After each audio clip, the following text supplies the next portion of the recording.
Samedi, les traditionnelles courses de Chiètre lancent la saison de course à pied en Suisse. Cette édition 2022 est un retour à la normale, après une édition 2020 annulée et une édition 2021 tronquée qui s'était déroulée en plein été avec un nombre limité de participantes et participants.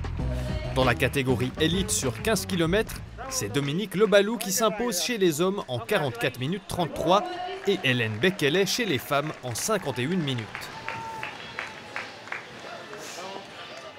Mais la personne la plus euphorique à l'arrivée, c'est lui, Julien Lion.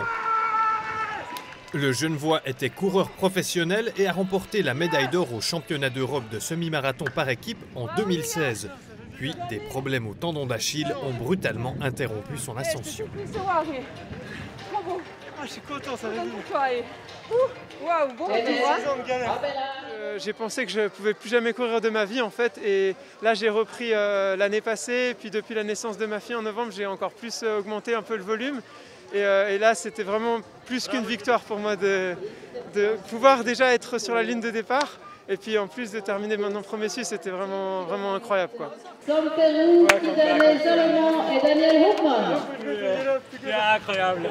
Pour les responsables de la course, cette édition 2022 est un succès total. Vraiment des jolies courses, une météo qui nous plaît, qui nous aide. Je suis très content qu'on a pu revenir presque à la normalité avec quasi 5500 inscriptions. On verra combien de finishers, mais c'est ce qu'on attendait. Le calendrier 2022 de course à pied est bien rempli pour le plus grand plaisir des athlètes. Qu'est-ce que vous attendez de cette année 2022 ? Déjà prendre du plaisir, retrouver du monde, faire des courses entre guillemets normales, vraiment revoir ce qu'on n'a plus vu depuis quelques années au niveau, au niveau suisse. Mais le principal objectif, ça sera vraiment prendre du plaisir et puis vraiment revoir ces personnes qui nous ont manqué et puis pas pendant 2 ans. Ouais. Il y aura de quoi faire dans notre région avec par exemple les 11 km de Nido en avril, la pop-up run de Moutier en mai ou encore les incontournables courses de Bienne et leur fameux parcours de 100 km en juin.